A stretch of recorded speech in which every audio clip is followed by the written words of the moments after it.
नमस्कार साथियों, एक बार फिर से एक नई वीडियो में आप सभी का स्वागत है। उम्मीद करते हैं आप सभी दोस्त बहुत ही अच्छे होंगे, स्वस्थ होंगे और आपकी जो सीईटी एग्जाम की तैयारी है वो बहुत ही शानदार आपकी चल रही होगी। दोस्तों, जैसा कि आप सभी को पता होगा कि हमने जो है हर वीडियो में हम जो है 50 इंपोर्टेंट क्वेश्चन को सॉल्व करते हैं।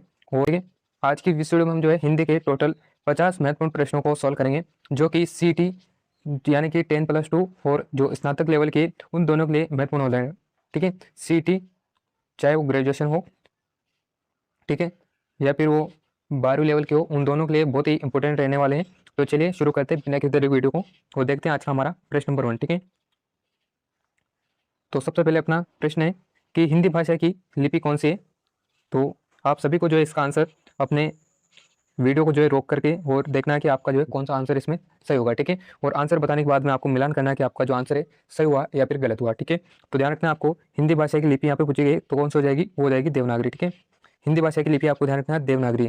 और ये भी ध्यान रखना आपको भारतीय संविधान के आर्टिकल 343 के तहत जो है हिंदी को राजभाषा का दर्जा दिया गया है। ठीक है, पूछा जा सकता है कि कौन से आर्टिकल में जो हिंदी को राजभाषा का दर्जा दिया गया है, तो आर्टिकल ध्यान रखना है 343। ठीक है, चलिए नेक्स्ट क्वेश्चन देखते हैं। प्रश्न नंबर 2 है, भाषा की सबसे छोटी लिखित इकाई क्या कहलाती है। तो बताइए साथियों, जो भाषा की सबसे छोटी लिखित इकाई है उसे क्या कहते हैं? क्या शब्द, वर्ण, वाक्य या फिर पद? तो ध्यान रखना है, इसे जो कहते हैं क्या कहते हैं, वर्ण कहा जाता है। ठीक है, भाषा की सबसे छोटी मौखिक इकाई पूछी जाए तो ध्यान रखना है वो ध्वनि होती है। ठीक है, मौखिक इकाई के रूप में पूछी जाए तो ध्वनि होगा, और यहाँ पे जो लिखित रूप में पूछा गया तो वर्ण, इसमें जो है राइट आंसर हो जाएगा। ठीक है, चलिए अगला प्रश्न देखते हैं। प्रश्न नंबर 3 है, हिंदी वर्णमाला में कुल कितने स्वर होते हैं? ठीक है, क्या 10, 11, 12 या फिर 13? तो ध्यान रखना है कितने होते हैं, 11 होते हैं। ठीक है, हिंदी वर्णमाला में मुख्य रूप से 11 जो क्या होते हैं, स्वर होते हैं, ये आपको ध्यान रखना है। प्रश्न नंबर 4 है, क ख ग ग उच्चारण का जो उच्चारण स्थान है वो कौन सा है? तो ध्यान रखना है इनका जो उच्चारण स्थान पूछा गया है वो कौन सा हो जाएगा, वो हो जाएगा कंठ। ठीक है, इन सभी वर्णों का जो है उच्चारण गले यानी कि कंठ की सहायता से होता है, इस कारण जो इसके कंठ बिल्कुल राइट आंसर यहाँ पे अपना हो जाएगा। अगला प्रश्न है कि निम्न में से कौन सा वर्ण घोष यानी कि सघोष है? ठीक है, क च क ग या फिर ख? तो ध्यान रखना है कौन सा हो जाएगा इसमें, घ। ठीक है, प्रत्येक वर्ण का जो तीसरा, चौथा और पांचवा वर्ण होता है उसे क्या कहते हैं, उसे सघोष कहा जाता है। और यहाँ पे जो ग और क वर्ण का क्या है, तीसरा वर्ण है, तो यहाँ पे जो है ध्यान रखना आपको ग क्या हो जाएगा, सघोष हो जाएगा। ठीक है, प्रश्न नंबर 6 है कि दो वर्णों के मेल से होने वाले विकार या परिवर्तन को क्या कहा जाता है? क्या समास, संधि, कारक या फिर वर्ण? तो ध्यान रखना है दो वर्णों के मेल से जो विकार या जो परिवर्तन होता है उसे कहते हैं संधि। ठीक है, संधि यहाँ पे बिल्कुल राइट आंसर हो जाएगा। प्रश्न नंबर 7 है, संधि के मुख्य रूप से कितने भेद होते हैं? तो ध्यान रखना है संधि के मुख्य रूप से कितने होते हैं, 3 भेद होते हैं। ठीक है, ध्यान रखना आपको संधि के अगर मुख्य भेद पूछे जाए तो ध्यान रखना है कितने, 3 है। और तीनों आपको ध्यान रखना है स्वर संधि। ठीक है, पहला क्या स्वर हो जाएगा, फिर दूसरा व्यंजन संधि हो जाएगा, और चौथा कौन सा हो जाएगा, विसर्ग संधि हो जाएगा। ठीक है, तो इस प्रकार से संधि के कितने भेद हो गए, 3 हो गए। स्वर संधि पूछे जाए तो स्वर संधि कितने हो जाएंगे, 5 प्रकार हो जाएंगे। प्रश्न नंबर 8 है कि सूर्योदय शब्द का सही संधि विच्छेद क्या होगा? तो बताइए साथियों, सूर्योदय का सही संधि विच्छेद इनमें से कौन सा होगा? जिन भी दोस्तों ने ऑप्शन नंबर फर्स्ट बताया उनका बिल्कुल सही हो जाएगा। ठीक है, सूर्य प्लस उदय जो है इसमें बिल्कुल राइट आंसर हो जाएगा। और ध्यान रखना है इसमें जो है कौन सी संधि का उदाहरण, तो स्वर संधि का उदाहरण है। ठीक है, और स्वर संधि में पूछी जाए तो गुण संधि का ये क्या है, उदाहरण। ठीक है, गुण संधि का उदाहरण हो जाएगा। प्रश्न नंबर 9 है कि इत्यादि शब्द में कौन सी संधि है? क्या दीर्घ, गुण, यण या फिर वृद्धि? तो ध्यान रखना है इत्यादि शब्द में जो संधि हो जाएगी वो कौन सी हो जाएगी, अपनी यण संधि। ठीक है, इसका जो संधि विच्छेद होगा वो क्या होगा, तो ध्यान रखना है इति प्लस, ठीक है, इति प्लस आदि जो है इसका संधि विच्छेद हो जाएगा, और इसमें जो है यण संधि बिल्कुल राइट आंसर अपना हो जाएगा। ठीक है, अगला प्रश्न है कि सज्जन का सही संधि विच्छेद कौन सा है? क्या सज प्लस जन, सत प्लस जन, सद प्लस जन या फिर स प्लस जन? तो ध्यान रखना है इसमें जो है राइट आंसर क्या होगा, सत प्लस जन। ठीक है, यानी कि ध्यान रखना है सत प्लस जन, और ये संधि पूछे जाए इसमें संधि कौन सी हो जाएगी, तो ये हो जाएगी व्यंजन संधि। ठीक है, सज्जन में संधि पूछी जाए तो संधि कौन सी हो जाएगी, अपनी व्यंजन संधि हो जाएगी। प्रश्न नंबर 11 है, दो या दो से अधिक शब्दों के मेल से बने सार्थक शब्द को क्या कहते हैं? क्या संधि, समास, अव्यय या फिर छंद? तो ध्यान रखना है दो या दो से जो अधिक शब्दों के मेल से बने सार्थक शब्द होते हैं उन्हें क्या कहते हैं, तो उन्हें कहा जाता है समास। ठीक है, संक्षिप्त करने की जो प्रक्रिया को होती है उसे समास कहते हैं। ठीक है, और इसमें जो है दो या दो से अधिक पदों के मिलने से जो है नए शब्द का निर्माण होता है, और इसे क्या कहते हैं, समास कहा जाता है। ठीक है, अगला प्रश्न है कि राजपुत्र यानी कि राजा का पुत्र में जो है समास कौन सा है? क्या दिगु, बहुव्रीहि, तत्पुरुष या फिर कर्मधारय? तो ध्यान रखना है इसमें जो है समास कौन सा हो जाएगा अपना, ये हो जाएगा तत्पुरुष। ठीक है, इसमें जो है क्या पूछा गया है कि राजा का पुरुष, ठीक है, राजपुरुष में जो समास हो जाएगा वो इसमें हो जाएगा तत्पुरुष, बिल्कुल राइट आंसर हो जाएगा। ठीक है, और इसका विग्रह भी आपको ध्यान रखना है, राजपुरुष राजपुत्र का जो है कभी कभी विग्रह पूछा जाता है, तो ध्यान रखना है राजा का पुत्र। ठीक है, विग्रह क्या होगा? राजा का पुत्र जो है इसका विग्रह होगा, ये आपको ध्यान रखना है। और इसमें जो है तत्पुरुष समास बिल्कुल करेक्ट आंसर अपना हो जाएगा। प्रश्न नंबर 13 है, यथाशक्ति में कौन सा समास है? ठीक है, बताना है कि यथाशक्ति में कौन सा समास होगा? क्या अविभाव, द्वंद्व, तत्पुरुष या फिर दिगु? तो ध्यान रखना है इसमें कौन सा हो जाएगा? अविभाव जो है बिल्कुल राइट हो जाएगा। ठीक है, यथाशक्ति में जिस समास का पहला पद प्रधान हो उसे अविभाव समास कहा जाता है। ठीक है, तो यहाँ पे ध्यान रखना है यथा क्या है? एक प्रकार का अव्यय है। ठीक है, यथा जो है एक अव्यय, इस प्रकार जो है अविभाव समास बिल्कुल सही आंसर अपना हो जाएगा। प्रश्न नंबर 14 है, किस समास में दोनों पद प्रधान होते हैं? क्या दिगु या फिर द्वंद्व, बहुव्रीहि या फिर तत्पुरुष? तो ध्यान रखना है दोनों पद जो प्रधान होते हैं वो होते हैं द्वंद्व समाज में। ठीक है, इसमें जो है दोनों पद समान रूप से प्रधान होते हैं, जैसे माता और पिता। ठीक है, जैसे माता पिता में पूछा जा सकता है तो माता और पिता, इसमें जो है दोनों जो है समान रूप से क्या होते हैं? प्रधान होते हैं। ठीक है,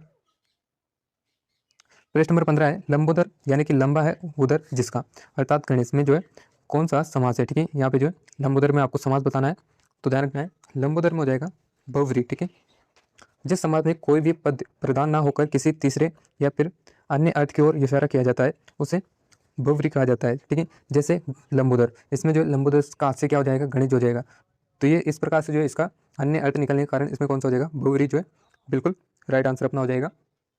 दोस्तों, अगर वीडियो अच्छा लग रहा हो और इसी प्रकार के और भी आपको वीडियो चाहिए तो वीडियो को अपने दोस्तों के साथ शेयर कर देना, और चैनल को सब्सक्राइब नहीं तो कर लीजिएगा, और वीडियो को लाइक भी कर देना। ठीक है, ताकि इसी प्रकार की और भी आपको वीडियो मिलती रहे। प्रश्न नंबर 16 है कि जो शब्दांत किसी शब्द के पहले जुड़कर किस उसके अर्थ में परिवर्तन कर देते हैं उन्हें क्या कहते हैं? क्या प्रत्यय, उपसर्ग, कारक या फिर सर्वनाम? तो ध्यान रखना है उन्हें क्या कहते हैं? उपसर्ग। ठीक है, जो शब्द किसी शब्द के पहले जुड़ते हैं, ठीक है, ध्यान रखना आपको, ये जो है शब्द के पहले जुड़कर अर्थ में क्या करते हैं? परिवर्तन करते हैं, उसे क्या कहते हैं? उपसर्ग कहा जाता है। अगला प्रश्न नंबर 17 है, अत्यधिक में जो है समास कौन सा? अत्यधिक शब्द में कौन सा उपसर्ग लगा है? यहाँ पर पूछा गया उपसर्ग। ठीक है, तो ध्यान रखना है इसमें कौन सा हो जाएगा? अति। ठीक है, अति प्लस अधिक। ठीक है, अति प्लस अधिक जो है इसमें क्या है? अति उपसर्ग हो जाएगा, ये आपको ध्यान रखना है। प्रश्न नंबर 18 है, जो शब्दांश शब्दों के अंत में जोड़कर अर्थ में परिवर्तन करते हैं उन्हें क्या कहते हैं? तो ध्यान रखना है जो शब्द के अंत में जोड़ते हैं, ठीक है, उसे क्या कहते हैं? उसे कहते हैं प्रत्यय। ठीक है, ये जो है शब्द के पीछे जोड़कर जो है अर्थ में परिवर्तन करने का कार्य करते हैं, उन्हें प्रत्यय कहा जाता है। ठीक है, अगला प्रश्न 19 है, घबराहट में कौन सा प्रत्यय प्रयुक्त हुआ है? क्या हट, आहट, राहट या फिर टय? तो ध्यान रखना है घबराहट में जो है कौन सा प्रत्यय हो जाएगा? आहट। ठीक है, मूल शब्द इसमें क्या है? तो ध्यान रखना है घबराना। ठीक है, घबराहट में जो है घबराना क्या है? मूल शब्द है। ठीक है, और आहट जो है इसमें क्या है? प्रत्यय लगा हुआ है, और उस प्रकार से जो है घबराहट एक प्रकार की है भाववाचक संज्ञा। ठीक है, पूछा जा सकता है आपसे कि भाव घबराहट में जो है कौन सी संज्ञा है? तो ध्यान रखना है भाववाचक। ठीक है, ये इसमें जो भाववाचक संज्ञा हो जाएगी।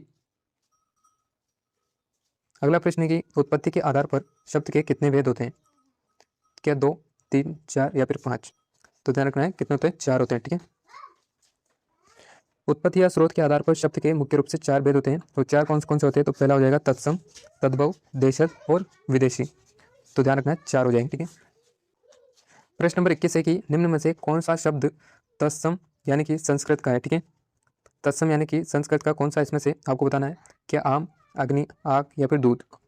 तो ध्यान रखना है अग्नि जो शब्द है वो क्या एक प्रकार का तत्सम है। ठीक है, संस्कृत के जो शब्द बिना किसी परिवर्तन के हिंदी में प्रयोग की जाती है वो क्या कहलाते हैं? तो ध्यान रखना है वो तत्सम कहलाते हैं, और अग्नि जो इसमें तत्सम शब्द है, और इसका तद्भव जो आपको ध्यान रखना है आग होगा। ठीक है, आग जो क्या है तद्भव होगा, और तत्सम पूछा जाए तो अग्नि होगा। ठीक है,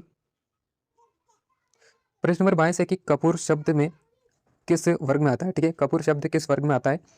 क्या तत्सम, तद्भव, देशज या फिर विदेशी? तो ध्यान रखना है कपूर जो हो जाएगा तद्भव शब्द है। ठीक है, संस्कृत में जो है कर्पूर बोला जाता है। ठीक है, संस्कृत में जो है इस प्रकार से बोला जाता है कर्पूर। ठीक है, और कपूर जो होता है वो एक प्रकार का जो है हिंदी में प्रयोग किया जाता है, तो क्या है? तद्भव हो जाएगा। ठीक है, और कर्पूर को जो परिवर्तन करके, ठीक है, ये जो है परिवर्तन रूप है, कर्पूर का परिवर्तित रूप क्या है? कपूर है, इसलिए जो ये क्या हो जाएगा? तद्भव हो जाएगा। प्रश्न नंबर 23 है कि निम्न में से कौन सा शब्द देशज है, ठीक है, यानी कि स्थानीय बोलियों से आया है। क्या लोटा, स्कूल, अग्नि या फिर खेत। तो ध्यान रखना है लोटा, ठीक है। लोटा क्या एक प्रकार का स्थानीय बोलियों में प्रयोग होता है, इस कारण जो है क्या है देशज शब्द है, ठीक है। ऐसे शब्द जिनकी उत्पत्ति का पता नहीं चलता है और आम बोलचाल में व भाषा में आ जाते हैं, ठीक है, देशज शब्द कहलाते हैं। जैसे लोटा, पगड़ी, खटपट, इस प्रकार के जो पद। प्रश्न नंबर 24 है, व्यक्ति, वस्तु, स्थान, भाव के नाम को क्या कहते हैं। तो ध्यान रखना है इन्हें क्या कहते हैं, इन्हें कहते हैं संज्ञा, ठीक है। तो इसमें जो संज्ञा बिल्कुल राइट आंसर हो जाएगा। अगला प्रश्न है कि बुढ़ापा शब्द में कौन सी संज्ञा है। क्या जातिवाचक, व्यक्तिवाचक, भाववाचक या फिर समूहवाचक। तो ध्यान रखना है इसमें कौन सी हो जाएगी, भाववाचक, ठीक है। बुढ़ापा एक अवस्था या फिर भाव को दर्शाता है जिसे केवल महसूस किया जाता है, ठीक है। बुढ़ापा क्या एक प्रकार का महसूस करने वाला जो है शब्द है, इसे जो है देखा या फिर छुआ नहीं जा सकता है, इस कारण इसमें जो है भाववाचक बिल्कुल सही हो जाएगा, ठीक है। 26 नंबर का अपना प्रश्न है कि गंगा शब्द में कौन सी संज्ञा है। क्या जातिवाचक, व्यक्तिवाचक, भाववाचक या फिर द्रव्यवाचक। तो ध्यान रखना है इसमें कौन सी हो जाएगी, व्यक्तिवाचक। गंगा एक विशेष नदी का नाम है और किसी विशेष व्यक्ति, वस्तु या फिर जो स्थान का बोध कराने वाले शब्द होते हैं वो व्यक्तिवाचक संज्ञा के अंतर्गत आते हैं, ठीक है। इस प्रकार जो हमारा ऑप्शन नंबर बी जो है राइट आंसर हो जाएगा। प्रश्न नंबर 27 है कि संज्ञा के स्थान पर प्रयुक्त होने वाले शब्दों को क्या कहते हैं। क्या विशेषण, क्रिया, सर्वनाम या फिर कारक। तो ध्यान रखना है संज्ञा के स्थान पर जो प्रयुक्त होते हैं उन्हें कहते हैं सर्वनाम, ठीक है। संज्ञा के बार बार प्रयोग से बचने के लिए और भाषा को सुंदर बनाने के लिए संज्ञा के स्थान पर सर्वनाम, जैसे मैं, तुम, वह, इस प्रकार के शब्दों का जो प्रयोग किया जाता है उन्हें कहते हैं सर्वनाम, ठीक है। हिंदी में सर्वनाम के कुल कितने भेद हैं, ठीक है। क्या 4, 5 या फिर 6 या फिर 7। तो ध्यान रखना है सर्वनाम के जो मुख्य रूप से भेद यहाँ पर पूछे गए तो कितने हो जाएंगे, 6 हो जाएंगे, ठीक है। सर्वनाम के कितने भेद होते हैं, 6 होते हैं। और 6 जो आपको ध्यान रखना है, पहला हो जाएगा पुरुषवाचक, ठीक है, पुरुषवाचक हो जाएगा। निश्चयवाचक हो जाएगा, ठीक है। उसके बाद में अनिश्चयवाचक हो जाएगा। फिर हम देखें तो संबंधवाचक हो जाएगा। फिर देखें तो प्रश्नवाचक हो जाएगा और लास्ट हो जाएगा निजवाचक। तो इस प्रकार से जो 6 प्रकार के होते हैं, ठीक है। प्रश्न नंबर 29 है कि जैसा करोगे वैसा भरोगे वाक्य में कौन सा सर्वनाम है। क्या निश्चयवाचक, निजवाचक, संबंध या फिर प्रश्नवाचक। तो ध्यान रखना है इसमें कौन सा हो जाएगा, इसमें हो जाएगा संबंधबोधक, ठीक है। यानी कि वाक्य में आए हुए दो सर्वनाम शब्द जो एक दूसरे से संबंध बताते हैं, ठीक है, उन्हें वो जो है संबंधबोधक में आते हैं, ठीक है। जैसे जैसा वैसा शब्द जो है क्या दर्शा रहे हैं, एक तरह से जो संबंध को दर्शाने का कार्य कर रहे हैं, ठीक है। तो यहाँ पे ऑप्शन नंबर सी जो है राइट आंसर हो जाएगा। प्रश्न नंबर 30 है, संज्ञा या सर्वनाम की विशेषता बताने वाले शब्दों को क्या कहते हैं। क्या क्रिया विशेषण, क्रिया विशेषण या फिर अव्यय। ध्यान रखना है इसे कहते हैं विशेषण, ठीक है। जो शब्द संज्ञा या सर्वनाम की जो विशेषता बताते हैं, जैसे गुण, दोष, संख्या, परिणाम आदि बताने का कार्य जो करते हैं उन्हें विशेषण कहा जाता है, ठीक है। 31 नंबर का अपना प्रश्न है कि ये गाय काली है, तो इसमें जो है काली शब्द क्या है। क्या संज्ञा, सर्वनाम, विशेषण या फिर क्रिया। तो ध्यान रखना है काली शब्द इसमें क्या हो जाएगा, एक प्रकार का विशेषण हो जाएगा, ठीक है। इसमें जो है रंग एक तरह का, काली क्या है एक प्रकार का रंग है, ठीक है। तो ये जो एक प्रकार का क्या है गुण है, ठीक है। तो गुण ये सभी किस में आ जाएंगे, विशेषण में आ जाएंगे। एक प्रकार की विशेषता को बताने का कार्य है, तो विशेषता कौन सा में आ जाएगी, विशेषण हो जाएगा। अगला प्रश्न की विशेषण के मुख्य रूप से कितने भेद होते हैं। तो ये हम देख चुके हैं, ठीक है। विशेषण कितने होते हैं, तो ध्यान रखना मुख्य रूप से 4 होते हैं, ठीक है। गुणवाचक, संख्यावाचक, परिणामवाचक और सार्वनामिक, इस प्रकार से जो है 4 हो जाएंगे। अगला प्रश्न की जिस शब्द से किसी कार्य के करने या फिर होने का बोध होता है उन्हें क्या कहते हैं। क्या संज्ञा, विशेषण, क्रिया या फिर काल। तो उन्हें कहते हैं क्रिया, ठीक है। व्याकरण में जिस शब्द से किसी काम के करने या फिर होने का जो बोध होता है, जैसे खाना, पीना, पढ़ना आदि सभी क्या है, क्रिया होती है, ठीक है। अगला प्रश्न है कि कर्म के आधार पर क्रिया के कितने भेद होते हैं। तो ध्यान रखना है कर्म के आधार पर कितने होते हैं, 2 होते हैं, ठीक है। 2 कौन से होते हैं, तो ध्यान रखना है अकर्मक और सकर्मक। अकर्मक जिसमें कर्म नहीं होता है और सकर्मक जो जिसमें क्या होता है, कर्म की प्रधानता होती है, ठीक है। तो ध्यान रखना है अकर्मक और सकर्मक, इस प्रकार से जो है 2 हो जाएंगे, ठीक है, सकर्मक। अगला प्रश्न है कि राम पुस्तक पढ़ता है, इस वाक्य में जो है कौन सी क्रिया है, ठीक है। क्या अकर्मक, सकर्मक या फिर द्विकर्मक या फिर प्रेरणात्मक। तो ध्यान रखना है इसमें इस वाक्य में जो पढ़ता है तो क्रिया का क्या है, फल पुस्तक यानी कि कर्म पर पढ़ रहा है और यहाँ पे जो है कर्म की प्रधानता भी है, तो इस प्रकार से क्या हो जाएगा, सकर्मक जो है बिल्कुल राइट हो जाएगा, ठीक है। अगला प्रश्न की के समय का जो बोध कराने वाले शब्द होते हैं उन्हें क्या कहते हैं? तो क्रिया के जो होने के समय का जो बोध कराते हैं, ठीक है, उन्हें कहते हैं काल, ठीक है। तो ध्यान रखना है, जैसे इसमें समय यानी कि समय बीत चुका है या फिर चल रहा है या फिर आने वाला है, इस प्रकार के जो भी शब्द समय का बोध कराते हैं उन्हें कहते हैं काल। अगला प्रश्न है कि वह कल जयपुर जाएगा, ये वाक्य किस काल का है? क्या वर्तमान, भविष्य या फिर वर्तमान? तो ध्यान रखना है, वह कल जयपुर जाएगा, ठीक है, यानी कि भविष्य में कार्य होने वाला है, तो ध्यान रखना है इसमें कौन सा हो जाएगा? भविष्य काल, ठीक है। जो भी कार्य भविष्य में होने वाला है यानी कि अभी जो है गया नहीं है लेकिन जाने वाला है, तो ये कौन सा हो जाएगा? भविष्य काल हो जाएगा। ध्यान रखना है, वाक्य में जाएगा शब्द से पता चलता है कि क्रिया आने वाले समय में संपन्न होगी, ठीक है, अभी जो है संपन्न नहीं हुई है, आने वाले समय में जो है ये कार्य होगा, इस कारण जो है भविष्य काल बिल्कुल सही हो जाएगा। अगला प्रश्न है कि संज्ञा, अगला प्रश्न है वाक्य में संज्ञा या सर्वनाम का क्रिया के साथ संबंध बताने वाले चिन्हों को क्या कहते हैं? तो ध्यान रखना है, इन्हें कहते हैं कारक, ठीक है। अगला प्रश्न है कि पेड़ से पत्ता गिरा, ठीक है, इसमें जो है कौन सा कारक है?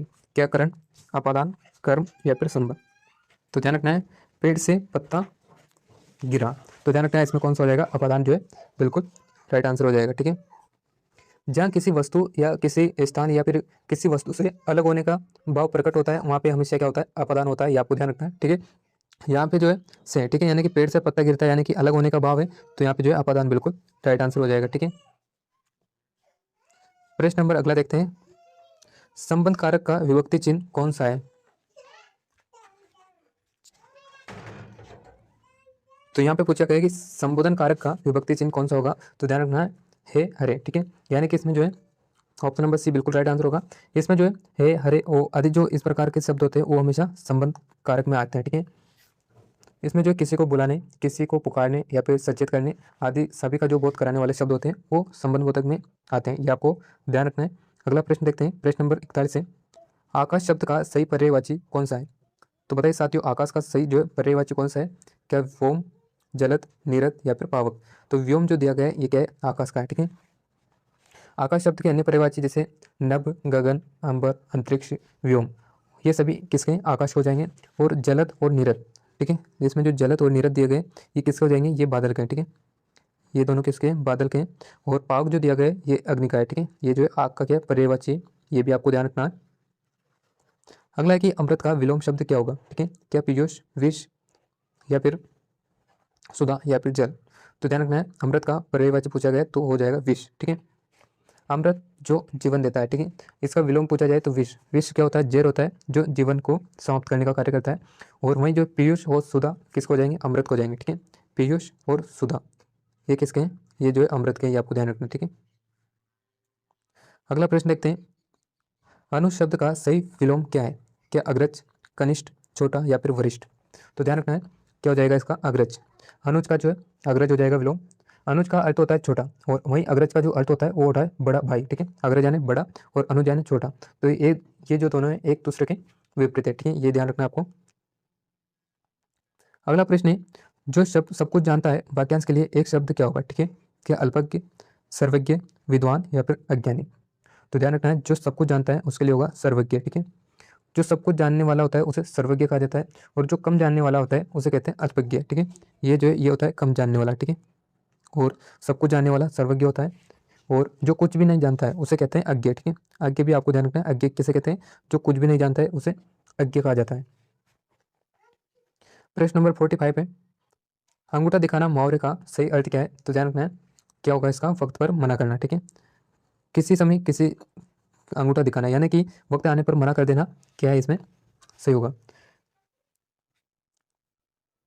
अगला प्रश्न देखते हैं, अधजल गगरी छलकत जाए लोकोक्ति का अर्थ यहाँ पे पूछा गया है, तो ध्यान रखना है इसका क्या होगा, यानी कि जो कम ज्ञानी व्यक्ति होता है वो भी क्या है? अधिक दिखावा करता है, ठीक है, कम ज्ञान वाला व्यक्ति भी अधिक दिखावा करने का कार्य करता है, उसी को जो क्या कहते हैं? अधजल जग गगरी छलकत जाए, ठीक है। अगला है, अगला पूछा गया है कि शुद्ध वर्तनी वाले शब्द का चयन करें, तो बताइए साथियों इसमें जो है उज्ज्वल शब्द दिया गया और इसमें जो है कौन सा जो है राइट होगा? तो ध्यान रखना है, इसमें जो है ऑप्शन नंबर बी जो है बिल्कुल राइट आंसर हो जाएगा, ठीक है।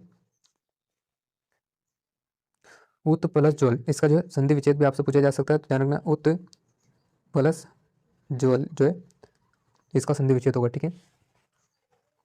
अगला प्रश्न देखते हैं, शुद्ध शब्द का चयन करें। ठीक है, सीता ने गीत गाई, सीता ने गीत गाया, सीता गीत को गाई, सीता गीत गाई। तो ध्यान रखना इसमें सीता ने गीत को गाया, इसमें जो है शुद्ध शब्द है। ठीक है,